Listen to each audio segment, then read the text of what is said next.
Are you excited to dive into machine learning but feeling stuck because you can't use Pip? You're not alone. Today we're going to solve the issue of Pip not being recognized on Windows. I totally get how frustrating it can be when you're eager to learn something new, but technical issues hold you back. Many beginners face the exact problem, and it can feel overwhelming.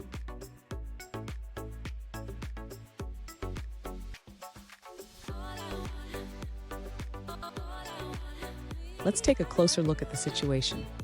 One user mentioned that they installed Python 3.4 64-bit and get py.py, but when they tried to run pip install sklearn, they received an error saying that pip is not recognized as a command.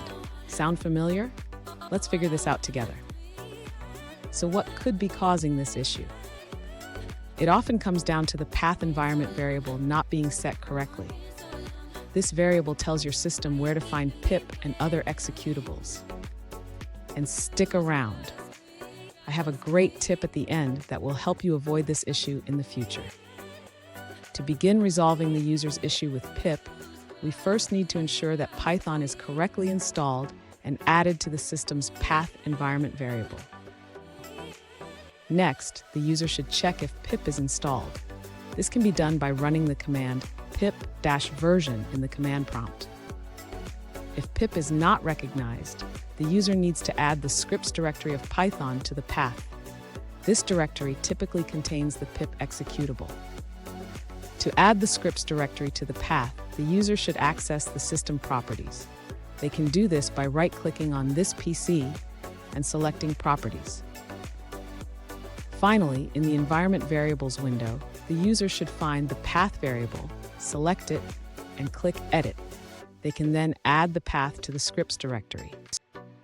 Fun fact, did you know that the name pip stands for Pip Installs Packages? It's a handy tool for managing Python packages, and we want to make sure it works for you. Now, let's look at the answers provided by other users. An alternative solution suggests that if you've installed Python using the MSI installer and included pip, but still see the error message, it might be because the pip executable is located in the script subdirectory of your Python installation. This directory may not be added to your path automatically.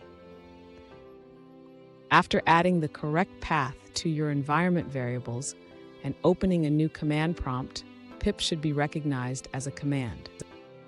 Let's take a look at another answer from another user. An alternative solution provided by another user involves creating a batch script. First, copy the script and modify it to include the paths to your Python and pip executables. Let's check out another perspective from a different user. One alternative solution is to add Python to your environment variables. This will allow pip to work properly in your command prompt. Let's take a look at an answer from another user. An alternative solution from another user suggests that if you're using Python 3.7 or higher, make sure to check the box that says Add to Path during the installation process. This step is crucial for using pip without issues. Now, let's see a response from a different user. One alternative solution is to use pip3 instead of pip. This user found that pip3 worked for installing packages, even after years of using Python. Here's that tip I promised. Always ensure your Python installation is added to your path during installation. This can save you a lot of headaches down the road. And there you have it. With these steps, you should be able to use pip without any issues. If you found this video helpful, please subscribe for more tips and remember to keep exploring the world of machine learning.